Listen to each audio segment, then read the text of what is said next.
नमस्कार, मैं डॉक्टर महेश वर्मा। देश में एक बड़ी बहस छिड़ गई है जहां 14 टीवी न्यूज एंकर्स का बहिष्कार कर दिया गया है इंडिया गठबंधन द्वारा। उन्होंने, उनकी जो मीडिया कमेटी है, उन्होंने 14 टीवी न्यूज एंकर, उनमें से कई तो टीवी चैनलों के संपादक हैं, और साफ तौर पर इंडिया गठबंधन ने कहा है कि हम भले हमने देरी करी है लेकिन समय पर हमने ये काम अब कर दिया है। जहां 2024 में लोकसभा का चुनाव है और 2023 में राजस्थान में चुनाव है और तकरीबन 4 राज्यों के अंदर चुनाव होने वाला है, और उसी के मद्देनजर इंडिया गठबंधन ने साफ तौर पर कहा है कि अब ये जो 14 टीवी न्यूज एंकर हैं, इनके किसी भी प्रोग्राम के अंदर, किसी भी कॉन्क्लेव के अंदर अब हमारे प्रवक्ता, हमारे राजनीतिक प्रवक्ता जो गठबंधन में है, वो नहीं जाएंगे। और उसको लेकर एक बड़ी बहस छिड़ गई है। वहीं जेपी नड्डा जो भाजपा के राष्ट्रीय अध्यक्ष है, उन्होंने कहा कि ये सीधे तौर पर एक नाजीब फरमान है और ये लोकतंत्र पर और अभिव्यक्ति पर हमला है।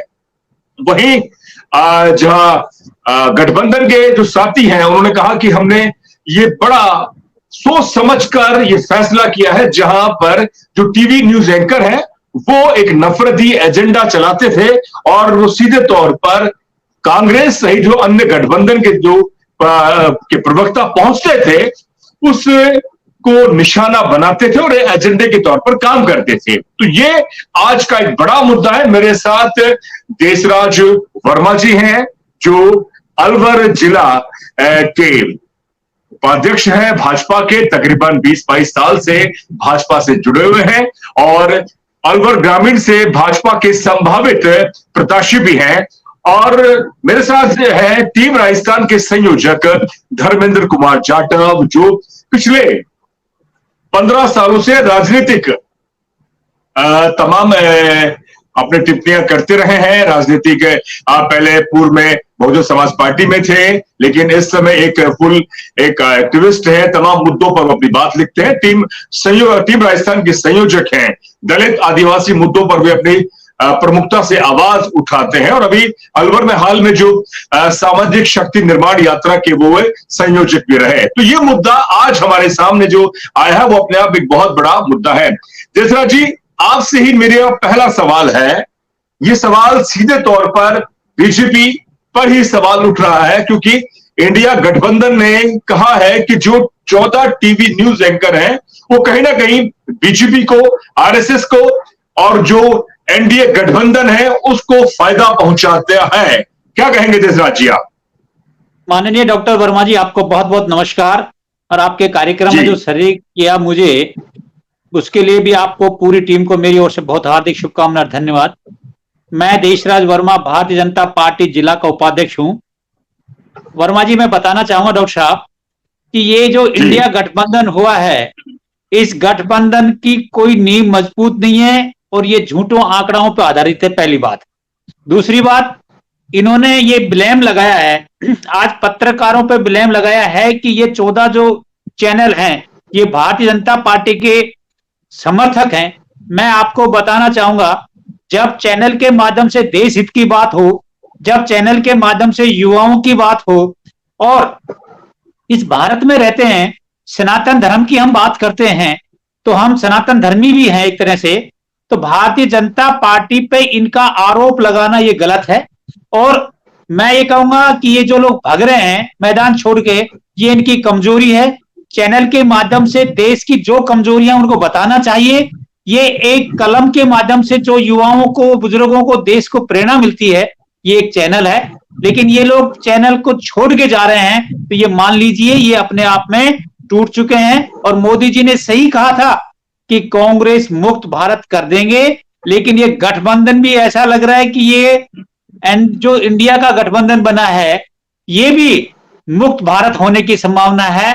जब पत्रकारों से इनका तालमेल नहीं बैठ रहा तो देश से कैसे प्रशासन चलाएंगे, ये मेरा कहना है सर आपसे। तो बिल्कुल देशराज जी, जो आपने अपना पक्ष रखा, ये सवाल सीधा इसलिए है क्योंकि पूर्व में भी बीजेपी ने जहां रवीश कुमार के शो को, नीति राजधान के शो को बायकॉट किया था, लेकिन जब आज आपके सवालों को जवाब देने के लिए इंडिया गठबंधन ने जो एक बड़ा बड़ा फैसला लिया है, उस पर सीधे तौर पर सवाल आप पर उठ रहा है। मेरे साथ धर्मेंद्र कुमार जाटव है। मैं इतना कहूंगा धर्मेंद्र जाटव के बारे में, जो हमें जानकारी है कि ये IITian है रुड़की से, और पिछले 15-16 सालों से ये एक एक्टिविस्ट के तौर पर भी काम कर रहे हैं। धर्मेंद्र, सीधा सवाल आपसे, जो बाइकआउट किया गया है 14 टीवी न्यूज एंकर और तकरीबन 3 टीवी चैनलों का, कि ये नफरती एजेंडा चलाते हैं, हिंदू मुसलमान का एजेंडा चलाते हैं, इनके पास किसी भी तरह का रोजगार, शिक्षा, स्वास्थ्य, डेवलपमेंट के लिए कोई ऐसा मुद्दा नहीं है, और इसीलिए इनका बाइकआउट किया गया है। क्या इसे आप सही मानते हैं? सबसे पहले तो मैं आपका धन्यवाद दूंगा कि आपने मुझे अपने इस कार्यक्रम में जोड़ा। देखिए, ये एक बहुत बड़ी घटना है कि देश का एक प्रोमिनेंट, एक बड़ा तबका, मतलब बड़ा जो विपक्ष है, बड़ा घटक है राजनीति का, वो एक सूची जारी करता है और जो उसमें कुछ बड़े पत्रकारों के नाम है और उनको बॉयकॉट करने की एक सूची जारी करता है। ये वाकई देश में के लिए दुर्भाग्य की बात है कि पत्रकार भी उस तरीके से बढ़ चुके हैं, या पत्रकारों को वैसा देखा जा रहा है। देखिए, ये बात सही है। हम लोग अगर जरा भी अगर हमें राजनीतिक समझ है तो हम निश्चित रूप से लगातार हम टीवी चैनल को देखते हैं, तो ये निश्चित रूप से हमको समझ में आता है कि ये पत्रकार किसी न किसी पार्टी की तरफ झुकाव रखते हैं। देखिए, ये तो हालांकि हमारे देश में इसकी एक लंबी परंपरा रही है और हम इस चीज को शिद्दत से महसूस करते रहे। कांग्रेस का दौर भी देखा हमने कि कॉमन मिनिमम तो ये है कि ये जो अपर कास्ट डोमिनेटेड जो ये हमारी जो मीडिया है, ये अभी तक तो जो निचले तबके को बिल्कुल ही साइड रख के काम करती है। इनका न्यूज रूम भी आप देख सकते हैं जिन पर आरोप लगते आए हैं। अभी यहाँ पर ऐसा हुआ है कि कुछ पत्रकार बिल्कुल ही खुले तौर पर, जबकि वैसा होना नहीं चाहिए। मेरा ये मानना है कि पत्रकार को पत्रकारिता का धर्म भी निभाना चाहिए। देखिए, उनको फोर्थ पिलर कहा जाता है लोकतंत्र का। अगर लोकतंत्र में अगर एक बड़ा पॉलिटिकल जो एक घटक जिन्हें बोलते हैं, बहुत सारी पार्टियों को एक इंडिया नाम का एक बनाया है इन्होंने गठबंधन, उनमें से कुछ लोग विधायिका में भी जाएंगे, उनमें से ही कुछ लोग जो हमारी संसदीय लोकतंत्र है उनमें से कुछ लोग कार्यपालिका को भी रिप्रेजेंट करेंगे। तो जब दो पिलर मिलके अगर एक पिलर को इस तरीके से बॉयकॉट करते हैं तो निश्चित रूप से ये एक बहुत अच्छी चीज नहीं है। तो ये दोनों को ही समझने की जरूरत है कि सारी पॉलिटिकल पार्टियों को, मेरे हिसाब से, कि पत्रकारिता को, खासकर जर्नलिज्म को थोड़ा स्वतंत्र छोड़ा जाए। क्योंकि ये एक, अगर इनको इस तरीके से, ये खुलेआम, ये बात सही है कि जो आरोप लगे हैं ये जिन पत्रकारों पे, ये निश्चित रूप से खुलेआम, जो अभी सेंट्रल में जो बीजेपी की गवर्नमेंट है, एनडीए की गवर्नमेंट है, वो खुलेआम ये सपोर्ट करते हैं। लेकिन वही, जैसे भी आपने कुछ नाम लिखा था, बताया आपने, रवीश कुमार, प्रसून वाजपेयी जी, अभिसार जी, और भी 2-4 नाम है, निधि राजदान जी जो आपने बताया अभी, ये लोग भी एक तरफा कांग्रेस को सपोर्ट करते हैं। तो आप समझ सकते हैं, तो हमारे जो पत्रकार है वो भी है ना, अलग अलग पॉलिटिकल पार्टियों के रूप में बट गए, पॉलिटिकल पार्टियों के साथ में। तो ये अच्छी चीज नहीं है, क्योंकि पत्रकारिता को संतुलन बनाना चाहिए और जिसकी भी सरकार हो उसे सवाल पूछने चाहिए सत्ताधारी दलों से। ले हमारे देश में देखो, ये परिपाटी मैंने बोला था कि ये बहुत शुरू से है, हमेशा कुछ ना कुछ पत्रकार चाटुकार रहे हैं सत्ताधारी दलों के। लेकिन ये जरूर है कि अभी निकट जो भूत में हालात बने हैं, 5 साल में बहुत बिगड़े हैं, तो इंटेंसिफाई हो चुका है। जो चाटुकारिता है पत्रकारिता की, बहुत ज्यादा इंटेंसिफाई हो चुकी है। और अब वो खुलेआम, जो एक पर्दा होता था अभी तक, जीना सा एक पर्दा कि एक पत्रकार एक पत्रकारिता के धर्म को निभाए, वो पर्दा भी हट चुका और खुलेआम प्रवक्ता के रूप में काम करते नजर आते हैं। और ये ऐसा नहीं है कि केवल बीजेपी के, ऐसे कुछ पत्रकार हैं जो खुलेआम, मतलब उनको ऐसा लगता है कि वो केवल कांग्रेस या विपक्षी जो दलों का घट है उनके लिए काम करते हैं। तो ये निश्चित रूप से सही नहीं है। अभी आपने जैसे नाम बताया कि बीजेपी ने भी 2 पत्रकारों का अभी थोड़े दिन पहले बॉयकॉट किया था। बिल्कुल किया था। रवीश कुमार जी के भी उसमें उन्होंने डिबेट में जाने से रोका था, निधि राजदान जी के में भी जाने से रोका था। तो जो अभी हमारे साथी क्या नाम है जो हमारे साथ जुड़े हुए हैं, वर्मा जी ने बोला कि, तो वर्मा जी, ये चीज आपके साथ भी हो चुकी है, आपकी पार्टी के साथ में, आपकी पार्टी ने भी अपने आप लोगों को वहां जाने से ब्लॉक किया हुआ है। तो ये किसी भी चीज सूरत में अच्छी चीज नहीं है। एक जो चौथा स्तंभ है उसको स्वतंत्र छोड़ देना जाना चाहिए, यही देश के भविष्य में है। क्योंकि अभी हमारा देश है, जो लोकतंत्र है, वो अभी उतना वयस्क होता हुआ है, अभी उतना परिपक्व नहीं हुआ है।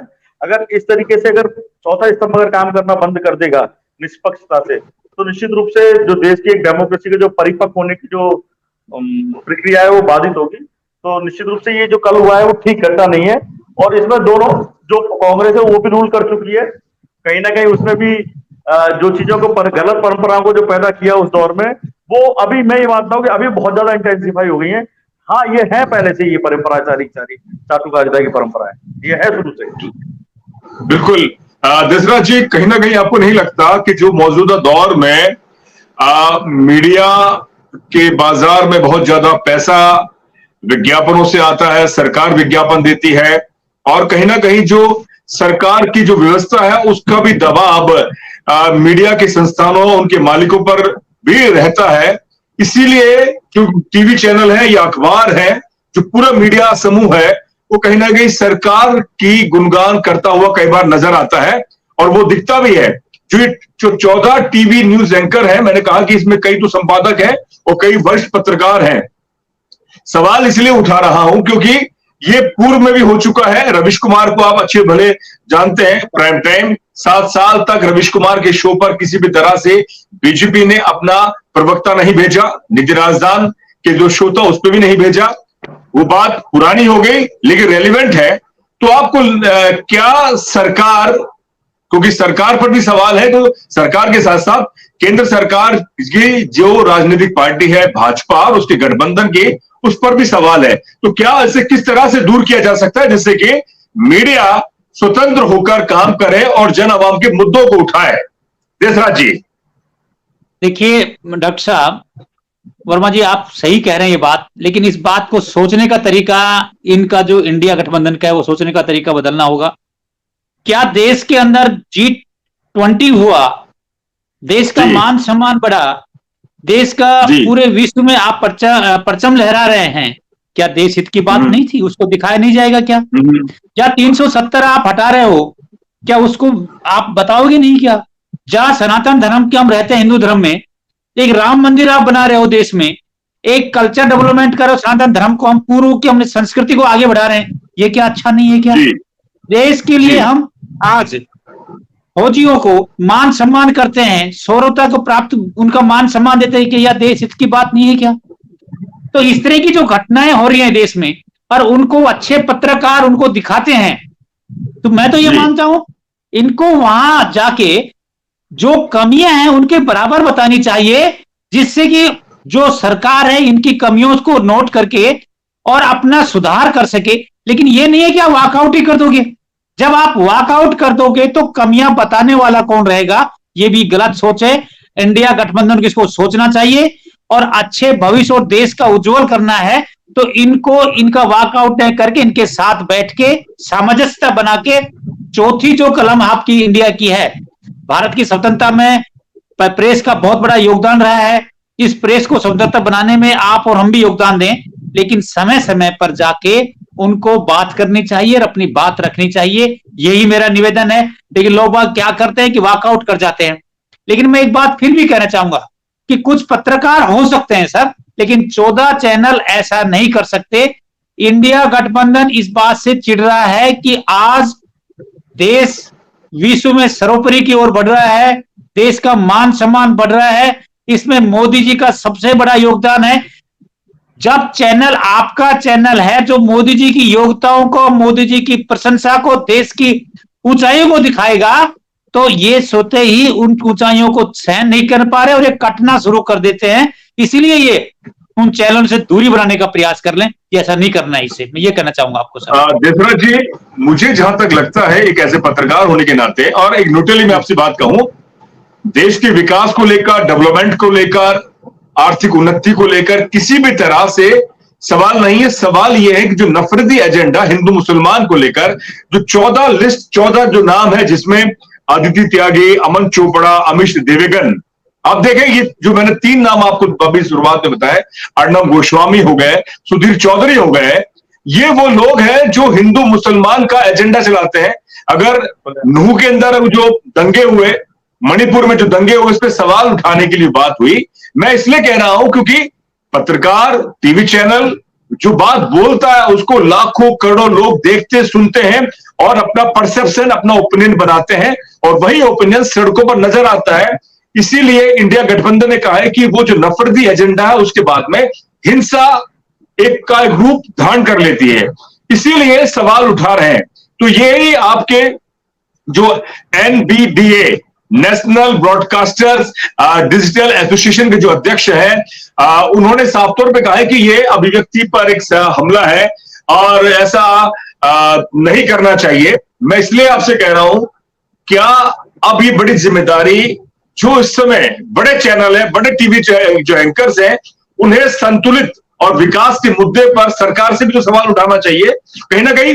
देशराज जी, इसलिए क्योंकि केंद्र में आपकी पिछले 9 साल से सरकार है और कई राज्यों में आपकी सरकार है, इसीलिए ज्यादा जिम्मेदारी आपकी है। पहले जिम्मेदारी यूपीए की थी, जो इस समय इंडिया गठबंधन बन गया है। धर्मेंद्र जी, सवाल सीधा से ये मैं आपसे पूछना चाहूंगा, दलित मुद्दों पर, बहुजन मुद्दों पर अब सोशल मीडिया लगातार अपनी आवाज बुलंद कर रहा है, मेरे जैसे जो चैनल्स हैं वो भी उठा रहे हैं। कहीं ना कहीं जो बड़ा कॉर्पोरेट मीडिया है वो इन मुद्दों को दरकिनार कर देता है, इसीलिए सोशल मीडिया ने एक बड़ी जगह बनाई है, वो अब मेन स्ट्रीम मीडिया बन गया है। इस पर क्या कहेंगे आप? बिल्कुल, ये बिल्कुल आपने बहुत अच्छा पॉइंट पाया और ये बिल्कुल एक सच है कि जो हमारी 10-12 साल पहले जो डिपेंडेंसी थी मेन स्ट्रीम मीडिया को के ऊपर, उन्होंने लगातार जो जन मुद्दों को दूर रखा। कभी भी उन्होंने बड़े मुद्दों को, खासकर दलित आदिवासी वर्ग के मुद्दों को तो उन्होंने कभी छुआ ही नहीं। मेन स्ट्रीम मीडिया ने छुआ भी तो जिम्मेदारी के लिए, और उसको भी उन्होंने डिफॉर्म किया, उन्होंने गलत तरीके से प्रस्तुत भी किया, उनपे ये भी आरोप है। तो जो सोशल मीडिया के आगमन से, जो आप इसे न्यू मीडिया बोलते हो, जो खासकर ये यूट्यूबर्स हैं और इंटरनेट के माध्यम से चल रही है, इन्होंने ये जो मेन स्ट्रीम मीडिया की कमी है, इन्हीं कमियों को पूरा किया है सोशल मीडिया ने। हालांकि इस मीडिया की जो न्यू मीडिया है, जो आप इसको बोलते हो, ये यूट्यूब चैनल है, इनकी भी अपनी कमियां हैं, लेकिन फिर भी एक उम्मीदें तो इन्होंने दी हैं। जो मेन स्ट्रीम मीडिया से जो तबका छूटा हुआ था, आज वो ये जो यूट्यूब चैनल्स हैं और जो सोशल मीडिया के जो टूल्स हैं, इनको यूज करके लोगों तक बातें पहुंचा रहे हैं। तो मेन स्ट्रीम मीडिया पे खासकर जो हमें लगता था तो 10-12 साल पहले तक कि हमारी बातें लोगों तक कैसे जाएंगी, तो हमारी वो डिपेंडेंसी अब नहीं रही है मेन स्ट्रीम मीडिया पर। अभी हमारे जेहन में वो ख्याल आता भी नहीं है कि वो हमें नहीं दिखाते, हमारी नहीं सुनते, क्योंकि अब हमारे पास आपके जैसे डेमोक्रेटिक भारत जैसे चैनल अब हमारे पास भी हैं और हम अपनी बातें वहां तक रख सकते हैं, समाज के बीच में हमारी बातें पहुंच सकती हैं। बिल्कुल। देशराज जी, एक सवाल आपसे, कहीं एक इंडिया गठबंधन ने सवाल ये भी उठाया, क्योंकि सवाल आप पर है, जवाब आपको देना होगा, कि जब टीवी शोज के अंदर कांग्रेस के या तमाम जो अन्य जो गठबंधन के जो राजनीतिक पार्टी के नुमाइंदे जब उस पर प्रवक्ता बनते हैं तो उनको निशाना साधा जाता है, एक एजेंडा तय किया जाता है उन पर। सवाल यह है कि क्या अब जो टीवी चैनल्स हैं या सरकार कुछ ऐसी रेगुलेटिंग बॉडी बनाए या कुछ ऐसा एक बड़ा डिसीजन ले जिससे कि सरकार आने वाले समय में एक ऐसा नियम बनाए कि जो टीवी चैनल है या अखबार है या सोशल मीडिया है, वो अपने प्लेटफॉर्म से नफरती, फसादी, एक ऐसा धर्म उन्मादी मुद्दों को ना उठाते हुए डेवलपमेंट के सवाल उठाए, भले ही वो सरकार से भी सवाल पूछे, प्रशासन से भी सवाल पूछे। इस पर आप क्या कहेंगे? डॉक्टर साहब, बहुत अच्छी बात बताई आपने और बहुत अच्छा क्वेश्चन था आपका कि जो सरकार के सामने पत्रकार देश हित की और युवाओं की और हर समस्याओं की बात रखे। मैं एक बात बताना चाहूंगा आपको सर, आपको गर्व होना चाहिए कि जब आपने क्वेश्चन भी किया है कि आपका देश का कानून मंत्री बाबा साहब भीमराव अंबेडकर के बाद राजस्थान का बहुत सीनियर अर्जुन राम मेघवाल जी सांसद महोदय, आप देश के दूसरे कानून मंत्री बने हैं। और आज ही में उनसे मेरी बात हुई थी कि वो अखबार में भी आपने आज पढ़ा होगा कि एक अभी 18 तारीख को इमरजेंसी सत्र बुलाया जा रहा है। इस सत्र के अंदर मैं बताना चाहूंगा, जैसे मुझे नॉलेज है, कि पत्रकारों के लिए भी एक विशेष अधिवेशन, विशेष नियम लागू होगा और उसके तहत बहुत सारी सुविधाएं और पत्रकारों को पूर्ण स्वतंत्र करने की बात, पत्रकारों की बातों को मानने की, उनके विचारों को स्वतंत्र रखने की बात, ऐसा मैंने सुना है। इस तरह का एक विधेयक आएगा और उनको स्वतंत्रता से काम करने की छूट दी जाएगी, उनका मान सम्मान रखा जाएगा और इस पे 18 तारीख को जो नया अधिवेशन चालू होगा, तो ये एक बिल आपके लिए आएगा और उसमें बहुत सारी भारतीय पत्रकार स्वतंत्रता दी जाए, भारतीय पत्रकारों को मान सम्मान किया जाए, उनको फुल छूट दी जाएगी, स्वतंत्रता, और इस देश की कानून को बनाने के लिए पत्रकारों को क्या महत्व है, इस पे भी एक बात रखी जाएगी, ऐसा मेरा मानना है। दूसरी बात मैं आपको बताना चाहूंगा कि आप अभी बता रहे थे, अभी पिछले क्वेश्चन कर रहे थे आप अभी, कि कुछ लोग मनुवादी हैं, कुछ लोग भ्रम फैलाते हैं, हिंदू मुस्लिम की बात करते हैं। मैं आपको एक बात इसलिए बता रहा हूं सर, कि मैं भारतीय जनता पार्टी का जिला का उपाध्यक्ष होने के नाते, जब से मोदी जी केंद्र में आए हैं, आप 3 तलाक कानून देख लीजिए, आप मदरसों का रिपेयरिंग का काम देख लीजिए, बजट देख लीजिए, पहले से अधिक बजट दिया है। आप मुसलमानों का भागीदारी में केंद्र सरकार की बहुत सारी योजनाएं देख लीजिए जो पहले से ज्यादा आई हैं। लेकिन कुछ पत्रकार ऐसे हैं जो इस तरह की बात करते हैं, उनको नहीं करनी चाहिए। इस बात मैं भी आपके पक्षधर हूं, खुल के बात रखनी चाहिए। और आपने नूह कांड की बात कही, नूह कांड के लिए मुझे नहीं कहना चाहिए, एक हिंदू की बात है, वहां आप जाइए, नूह से 3 किलोमीटर अंदर ऐसा महसूस होता है कि वहां एक मिनी पाकिस्तान का रूप ले रखा है।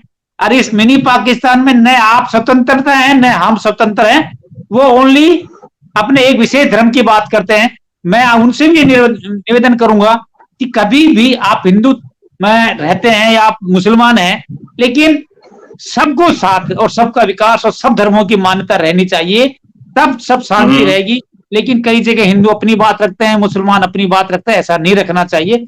शांति और सौहार्द बनाए रखने के लिए एक नया कानून आ रहा है, और देखना 18 तारीख के बाद आपका मान और सम्मान और कानून बनेगा, ऐसा मेरा मानना है सर। बहुत बहुत शुक्रिया। तो बिल्कुल ये नया कानून आएगा, उसकी अच्छी बात है। बिल्कुल पत्रकार अपने जोखिम पर काम करता है और आर्थिक जो संघर्ष है उस पर भी जूझता है। धर्मेंद्र जी, आखिरी में आपसे टिप्पणी मैं यही चाहूंगा कि एक स्वतंत्र एक्टिविस्ट के तौर पर आप काम करते हैं। सवाल आपके सामने भी पैदा होते हैं कि आप जब कोई एजिटेशन करते हैं, आंदोलन करते हैं, तो आपकी खबर बड़े स्तर पर नहीं आ पाती। कई बार आप प्रयास करते हैं, तो ये जो मीडिया का और मीडिया के बाजार का जो माइंडसेट है, अगर आप एक बड़े रसूखदार राजनीतिक पार्टी नेता है या एक बड़े रसूखदार आप आदमी हैं, तो आपकी खबर बड़े चैनलों पर, बड़े अखबारों में आएगी, या बड़े प्रेस कॉन्फ्रेंस आप करते हैं, तो कहीं ना कहीं जो बाजार विज्ञापन पर आधारित हमारा जो मीडिया है, उस पर क्या कहेंगे संक्षिप्त में आप? देखिए, ये मैंने जहां तक बताया था कि दलित आदिवासियों को लेकर जो हमारी मेन स्ट्रीम मीडिया है, वो बहुत प्रोग्रेसिव नजर नहीं आती। शुरू से हमारी शिकायत तो उनसे शुरू से रही है, यहाँ तक कि उन्होंने जो दलित आदिवासी मुद्दे हैं उनको छोड़ ही देते हैं, और अन्याय अत्याचार के मुद्दों को उनको मीडिया में रिपोर्ट ही नहीं होते, वो होते भी हैं तो बड़े डिफॉर्म करके हो जाते हैं। जैसे कि पॉलिटिकल दबाव में जो स्टेटमेंट, जो अंदाजा, जो पहली बार में जो क्रिमिनल, जो अपराधी जो बोलते हैं, उसी को पुलिस, जो प्रशासन है, वो भी दबाव में आके अपना स्टेटमेंट बना देती है, और उसी को मीडिया इस तरीके से प्रचारित कर देती है, किस तरीके से कि पीड़ित परिवार के प्रति जो एक संवेदना जो जनता की बननी चाहिए, वो नहीं बन पाती। आप ये देखिए कि यही मीडिया है, हमारी मेन स्ट्रीम मीडिया, जो कायरों को, एक बात है, एक महिला को अगर कुछ लोग चौराहे पर नंगा करें तो उन लोगों को आप कायर बोलोगे या दबंग बोलोगे। दबंग का मतलब होता है बोल्ड, निडर होता है दबंग का मतलब। लेकिन हमारी यही मेन स्ट्रीम मीडिया है कि वो उनको दबंग कह के प्रचारित करती है, ठीक है ना। एक अगर महिला के प्रति अपराध होता है तो उसको दलित टैग करके इस तरीके से प्रचारित कर दिया जाता है, तो लगता है कि ये तो इंसानों का ही मामला नहीं है। और मतलब इस तरीके से कई बार तो गलत स्टोरी को इस तरीके से प्रचारित कर देती है कि फिर वो जो वास्तविक जो कहानी है वो दब जाती है, और फिर लोगों को लगता है कि वो जो एक न्याय की जो मांग होती है आम जनता की ओर से, वो भी उस तरीके से इंटेंसिटी, तीव्रता नहीं प्राप्त कर पाती है। तो मेन स्ट्रीम मीडिया का तो पक्षपाती शुरू से रहा है, लेकिन मैं इसको जातिवादी दृष्टिकोण के रूप में देखता हूँ कि हमारी मेन स्ट्रीम मीडिया है वो एक अपरकास्ट जो तबका है, जो उच्च जातीय वर्गों का एक तबका है। आप उनके न्यूज रूम का भी अध्ययन कर सकते हैं। ये तो खुद ही जो मीडिया को लेकर तरह तरीके की जो रिसोर्सेज है, आप भी मीडिया के स्कॉलर हैं, आप ये चीज जानते हैं कि उनका न्यूज रूम एक जाति के उसको लेकर है, ऊपर अपर स्ट्राटा को लेकर उनका न्यूज रूम बनता है। लेकिन अभी चिंताएं हमारी इसलिए बढ़ गई हैं कि जो कौन सी चीज बहस होगी मेन स्ट्रीम में, जो प्राइम टाइम पे, ये तय कॉर्पोरेट कर रही है, और जो कॉर्पोरेट है वो लिंक्ड है सरकारों से। अभी आप देखिए बिल्कुल। डेली हर चैनल पर अलग अलग डिबेट होती है, तो मैं ये मान के चलता हूँ कि साल भर में हजारों डिबेट होती है। तो वो डिबेट, अभी वर्मा जी तो बड़े आसानी से कहकर अपनी पार्टी का प्रचार करके निकल गए, लेकिन मैं वर्मा जी से पूछता हूँ, कितनी डिबेट तो इस देश की सबसे बड़ा अगर आज की समस्या है, वो रोजगार की समस्या है, जैसे कि हमारे पिछली उसमें भी आपसे चर्चा हुई थी। और ये रोजगार की भी समस्या है ना, ये हमारे जो अपर क्लास है, जो उच्च आय वर्ग के लोग हैं, उनकी समस्या नहीं है, मध्यम आय वर्ग वालों की भी समस्या नहीं है। खासकर ये जो बेरोजगारी की समस्या है, ये ग्रामीण समाज में निम्न आय वर्ग वालों की समस्या है, खासकर जो दलित आदिवासी तबके के लोग हैं, क्योंकि इनके पास अपना स्वतंत्र काम धंधा शुरू करने के लिए जमा पूंजी नहीं होती है। पढ़ाई लिखाई उनके पास है, लेकिन अब वो अपना रोजगार नहीं कर पा रहे। तो बेरोजगारी की समस्या भी SC ST और खासकर जो मार्जिन पर रहने वाले OBC या अपर कास्ट भी उसमें है थोड़े बहुत, लेकिन मूलतः समस्या अधिक जब बड़ी संख्या है जो बेरोजगारों की, वो हमारे बीच में SC ST और कमजोर वर्ग की, OBC वर्ग, इन लोगों की है। तो मेरा ये मानना जी। है कि मीडिया को तमाम पार्टियों को घेरना चाहिए कि भाई आप बेरोजगारी से लड़ने के लिए क्या कोई किसी पार्टी के पास या किसी गठबंधन के पास कोई ब्लूप्रिंट है? ऐसे क्वेश्चन किए जाने चाहिए जिसमें एनडीए भी धरा जाएगा, एनडीए को भी घेरा जाए, और जो दूसरा इंडिया वाला जो गठबंधन बनाया उनको भी घेरा जाए। हमारे देश की बिल्कुल। समस्या है कि आज भी महिलाएं सुरक्षित क्यों नहीं है।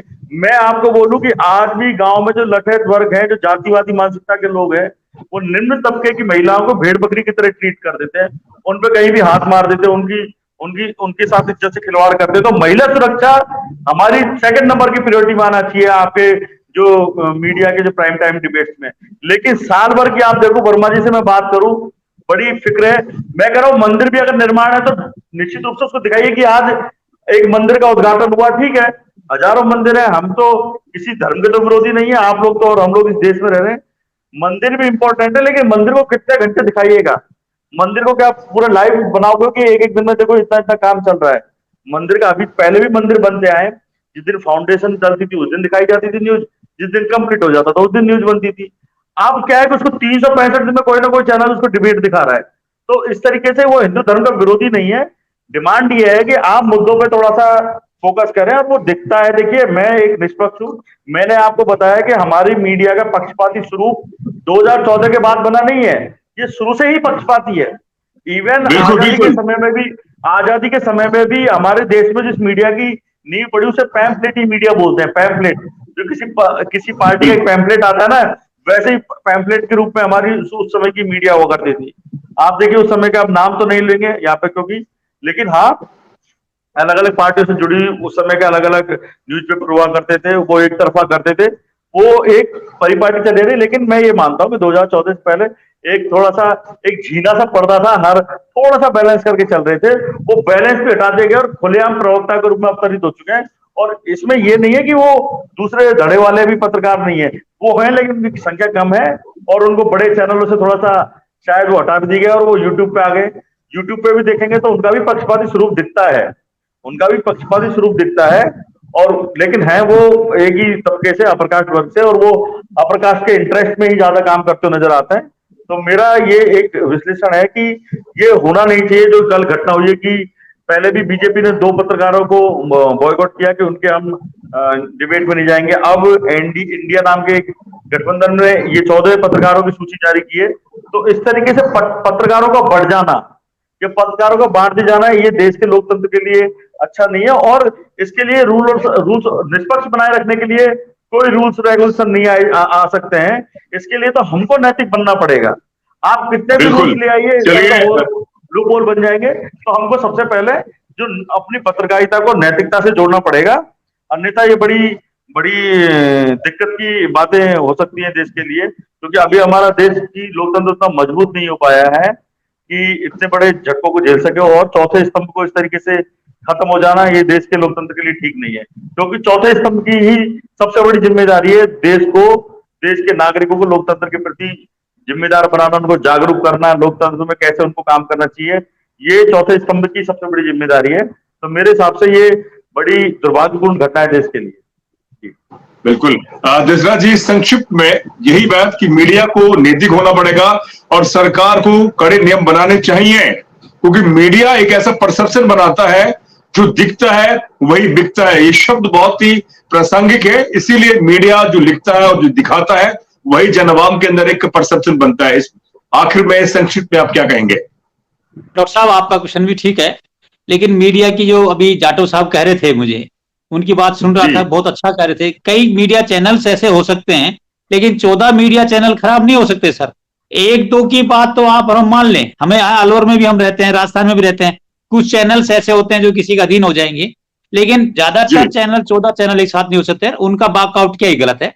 दूसरा बात यह है कि मीडिया का जो मैंने अभी पुणे बताया कि 18 तारीख तक इंतजार करिए, स्वतंत्रता का पूरा ध्यान रखते हुए। मेरे ऊपर कई बार जाता हूं दिल्ली, तो बात होती है, मेरे सामने कई बार बातें आती हैं, तो ये तय है मीडिया का पूरी स्वतंत्रता का ध्यान रखा जाएगा और एक नया बिल आए जिसमें ये अपनी खुल के बात रख सकें और अच्छा हो। लेकिन मेरे एक निवेदन आपसे भी है सर, आपसे भी निवेदन है कि जब पत्रकार महोदय सही बात रखें, उसका सुनने के लिए हर पार्टी तैयार है। मैं ये नहीं कह रहा बीजेपी तैयार नहीं है, कांग्रेस भी तैयार होगी और बीजेपी और दूसरे गठबंधन भी तैयार होंगे, लेकिन बात वो युवाओं की भी रखें, बेरोजगारी की भी रखें, ऐसी जो भी घटनाक्रम उसकी बात सही रखता है। तो मेरा मानना है कि ऐसा कोई पत्रकार या ऐसा कोई चैनल होना चाहिए हर बार, और वो अधिकारियों से या लीडरों से बात करें।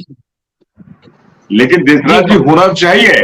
मैं फिर कह रहा हूं, महंगाई पर, रोजगार पर, शिक्षा पर, आरक्षण पर, संवैधानिक अधिकारों पर और हिंदू मुसलमान की जो लगातार जो हमारे देश के अंदर नफरती एक पूरा माहौल बना है, उस पर जब सवाल उठाते हैं तो ये जो टीवी चैनल्स हैं अपनी जिम्मेदारी से दूर भागते हैं। बहुत बहुत शुक्रिया। आखिर में फिर कहूंगा कि जो ये टीवी, बहुत बहुत शुक्रिया, धन्यवाद। आप दोनों हमारे इस खास प्रोग्राम में आप शरीक हुए और फिर दोबारा से हम आपको दोबारा जोड़ेंगे किसी और विषय पर। और आखिर में यही कहूंगा, मीडिया एक ऐसा संस्थान है जो अपनी जिम्मेदारी को बखूबी निभाकर समाज में चेतना का, जागरूकता का एक पूरा माहौल बना सकता है और सवाल पैदा कर सकता है, जिससे कि जनआवाम के अंदर सवाल पैदा हो और वो व्यवस्था से पूछे कि आखिर हमारा रोजगार हमारे पास क्यों नहीं है, शिक्षा क्यों नहीं है, विकास क्यों नहीं हो पा रहा। आखिर ये नफरती जो माहौल बन रहा है, भाई भाई से नफरत कर रहा है, हिंदू मुसलमान से नफरत कर रहा है, धर्मों के अंदर विभेद है, ये तमाम सवाल मीडिया खुद उठाए और सरकार इस पे जिम्मेदारी भी ले, तो तब जाके हम एक अच्छा मीडिया का माहौल बना पाएंगे। इसीलिए मीडिया को लोकतंत्र का चौथा स्तंभ कहा जाता है। यही आज का सबसे बड़ा मुद्दा है। बहुत बहुत शुक्रिया हमारे साथ जुड़े, और हम फिर आपको जोड़ेंगे एक अन्य विषय के साथ। बहुत बहुत शुक्रिया आप दोनों को हमारे साथ जुड़े डेमोक्रेटिक भारत पर। और मैं आखिर में ये कहूंगा कि आप इस डिबेट को ज्यादा से ज्यादा शेयर करें और अपने कमेंट्स भी लिखकर भेजें कि आपको हमारे कार्यक्रम कैसा लगा। बहुत बहुत शुक्रिया, धन्यवाद। नमस्कार। बहुत बहुत धन्यवाद। नमस्कार।